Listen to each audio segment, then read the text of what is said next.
نحمده ونصلي علی رسولہ الکریم اما بعد۔ ترجمے والے قرآن پاک کا صفحہ نمبر 861، 23واں پارہ، سورہ زمر، تیسرا رکوع، آیت نمبر 24 تا 26۔ اعوذ باللہ من الشیطان الرجیم، بسم اللہ الرحمن الرحیم۔ أفمن يتقي بوجهه سوء العذاب يوم القيامة وقيل للظالمين ذوقوا ما كنتم تكسبون كذب الذين من قبلهم فأتاهم العذاب من حيث لا يشعرون فأذاقهم الله الخزي في الحياة الدنيا ولعذاب الآخرة أكبر لو كانوا يعلمون۔ صدق اللہ العظیم۔ پچھلی آیات میں اللہ تعالیٰ نے ایمان والوں کا اور کافروں کا 2 مرتبہ تذکرہ کیا۔ پہلی مرتبہ یہ فرمایا کہ جو آخرت کا ڈر رکھتا ہے، عبادت کرتا ہے، اللہ کی رحمت سے امید رکھتا ہے، کیا یہ اس کے برابر ہو سکتا ہے جو ایسا نہیں کرتا؟ اور دوسرا کل کے سبق میں فرمایا جو ہم پڑھ چکے ہیں کہ جس کا سینہ اللہ نے اسلام کے لیے کھول دیا اور اس کے سینے میں نور اور ایمان کا نور اور روشنی پیدا ہو گئی، کیا وہ اس کے برابر ہو سکتا ہے جس کا سینہ نہیں کھلا اور اس کا دل پتھر کی طرح سخت ہے؟ آج کے سبق میں تیسری مرتبہ دونوں فریقوں کا تذکرہ آ رہا ہے۔ پچھلا جو تذکرہ تھا وہ حال کے اعتبار سے تھا کہ اس وقت حال یہ ہے کہ ایک کا سینہ کھلا ہوا ہے، دوسرے کا نہیں سینہ کھلا ہوا۔ آج جو تذکرہ ہے یہ انجام کے اعتبار سے ہے کہ ایک کا انجام کیا ہے اور دوسرے کا انجام کیا ہے۔ تو اللہ تعالیٰ فرماتے ہیں کہ دوزخیوں کو جب دوزخ میں ڈالا جائے گا تو ان کے ہاتھ اور پاؤں بندھے ہوئے ہوں گے، اور ان کو جب گھسیٹ کے پھینکا جائے گا تو منہ اور سر کے بل پھینکا جائے گا۔ پھر وہاں جب ان کو ہر طرف سے عذاب کا سامنا ہوگا، سانپ، بچھو، آگ، کھولتا ہوا پانی، خاردار درخت اور مختلف قسم کے عذاب، تو وہ اس عذاب سے اپنے آپ کو بچانا چاہیں گے۔ جیسے دنیا میں انسان کو کبھی کوئی تکلیف پہنچ رہی ہو تو وہ اپنے آپ کو بچانے کی کوشش کرتا ہے۔ کیسے بچاتا ہے؟ ہاتھ آگے کرتا ہے، اور نہیں تو پاؤں ہی آگے کر دیتا ہے۔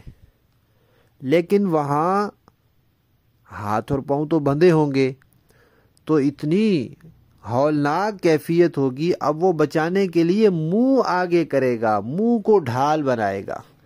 لیکن منہ کو ڈھال بنانے کا کیا فائدہ؟ منہ پہ تو تکلیف سب سے زیادہ ہوتی ہے۔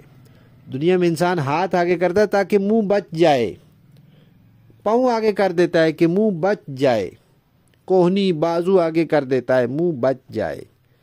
لیکن وہاں تو کوئی چیز، ہاتھ پاؤں تو بندھے ہوں گے، وہ آگے کر ہی نہیں سکے گا، تو پھر کیا آگے کرے گا؟ منہ آگے کرے گا۔ جب منہ آگے کرے گا تو زیادہ تکلیف میں مبتلا ہوگا۔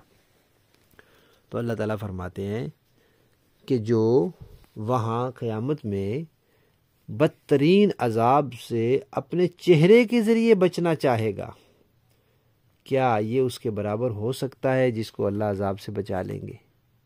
جو ایمان اور تقوی والا ہوگا عذاب کا سامنا ہی نہیں ہوگا، کیا یہ دونوں برابر ہو سکتے ہیں؟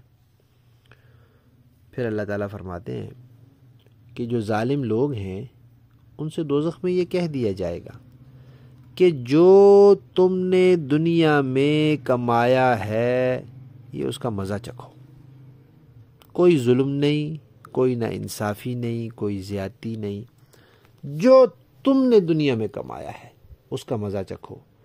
تو گویا اللہ تعالیٰ نے انسان کو متوجہ کر دیا کہ اے انسان، اس دنیا میں جو کچھ تو کر رہا ہے یہی کچھ آگے جا کے پھر تو نے بھرنا ہے۔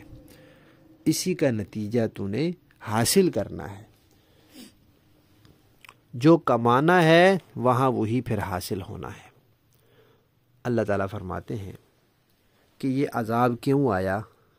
ان سے پہلے لوگوں پر بھی آیا، اور ایسی جگہ سے عذاب آیا ان کا تصور نہیں تھا. کس کو خیال تھا کہ ہماری بستی اوپر لے جا کے الٹ دی جائے گی؟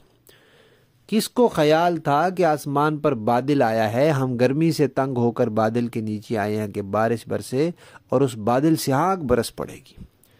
کس کو خیال تھا کہ آسمان سے پتھروں کی بارش ہو جائے گی؟ کس کو خیال تھا کہ ایسی آندھی آئے گی جو انسانوں کو اٹھا کے ان کو ٹکرائے گی آپس میں، اور کھجور کے تنوں جیسے لمبے لمبے انسان اس سے تباہ و برباد ہو جائیں گے؟ کس کو خیال تھا کہ مجھے زمین میں دھنسا دیا جائے گا؟ اللہ تعالیٰ فرماتے ہیں پچھلی قوموں پر عذاب آئے، اور ایسی جگہوں سے آئے جہاں سے ان کا تصور نہیں تھا. یہ سوچو آئے کیوں؟ اللہ فرماتے ہیں تکذیب کی وجہ سے، جھٹلانے کی وجہ سے. پیغمبر آئے، پیغمبر کو جھٹلا دیا. کتاب آئی، اس کو جھٹلا دیا. شریعت آئی، احکامات آئے، اس کو جھٹلا دیا. تو جھٹلانے کی وجہ سے عذاب آئے. تو پھر اللہ تعالیٰ نے ان کو دنیا میں بھی رسوائی کا مزہ چکھایا، اور آخرت کا عذاب تو بہت بڑا ہے. اللہ فرماتے ہیں کاش کہ یہ لوگ دنیا میں جان لیں اور یہ رسوائی سے بچ جائیں، دنیا کی رسوائی سے بھی، آخرت کی رسوائی. طریقہ کیا ہے؟ طریقہ یہی ہے کہ تکذیب کے بجائے ایمان لائیں، تصدیق کریں، اپنا عقیدہ سنواریں. جو کچھ اللہ اور اس کے رسول نے بتایا ہے اس پر ایمان لائیں، اس کی تصدیق کریں، عقیدے ٹھیک کریں اپنے، اور اپنا عمل سنواریں. عمل کے لیے اللہ نے رسول اور صحابہ کی شکل میں جو نمونہ دیا ہے اس کی پیروی کر کے اپنے آپ کو آخرت کے نقصان اور عذاب سے بچا لیں. لفظی معنی دیکھیے، آفامن، کیا بھلا وہ شخص، یتقی، جو بچائے گا، بوجہ ہی، اپنے چہرے کے ساتھ، چہرے کے ذریعے بچائے گا اپنے آپ کو، سوء العذاب، برے عذاب سے، یوم القیامہ، قیامت کے دن. وہ برابر ہو سکتا ہے اس کے جس کو اللہ نجات دے؟ نہیں ہو سکتا. وقیلا، اور کہا جائے گا، للظالمین، ظالموں کو، ذوقوا، چکھو تم، ما وہی، کنتم تکسبون، جو تم کماتے تھے. کذب الذین، جھٹلایا ان لوگوں نے، من قبلہم، جو ان سے پہلے تھے، فاتاہم، تو آیا ان پر، العذاب، عذاب، من حیث، ایسی جگہ سے، لا یشعرون، کہ انہیں اس کا خیال بھی نہیں تھا. فاذاق، تو چکھایا، ہم، انہیں، اللہ نے، الخزی، رسوائی کا مزہ، فی الحیات الدنیا، دنیا کی زندگی میں، ولعذاب الآخرۃ، اور آخرت کا عذاب، اکبر، بہت ہی بڑا ہے. لو کانوا یعلمون، کاش کہ وہ جانتے ہوتے. با محاورہ دیکھیں جی.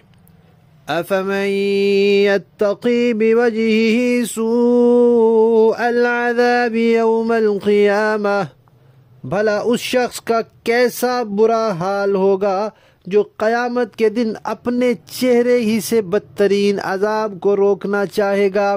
وَقِيلَ لِلظَّالِمِينَ ذُوقُوا مَا كُنتُمْ تَكْسِبُونَ، اور ظالموں سے کہہ دیا جائے گا کہ چکھو مزہ اس کمائی کا جو تم نے کر رکھی ہے. كَذَّبَ الَّذِينَ مِن قَبْلِهِمْ فَأَتَاهُمُ الْعَذَابُ مِنْ حَيْثُ لَا يَشْعُرُونَ، جو لوگ ان سے پہلے تھے انہوں نے بھی پیغمبروں کو جھٹلایا تھا، جس کے نتیجے میں ان پر عذاب ایسی جگہ سے آیا جس کی طرف ان کا گمان بھی نہیں جا سکتا تھا. فَأَذَاقَهُمُ اللَّهُ الْخِزْيَ فِي الْحَيَاةِ الدُّنْيَا وَلَعَذَابُ الْآخِرَةِ أَكْبَرُ لَوْ كَانُوا يَعْلَمُونَ. چنانچہ اللہ نے ان کو اسی دنیاوی زندگی میں رسوائی کا مزہ چکھایا، اور آخرت کا عذاب تو اور بھی بڑا ہے، کاش یہ لوگ جانتے۔ صدق اللہ العظیم۔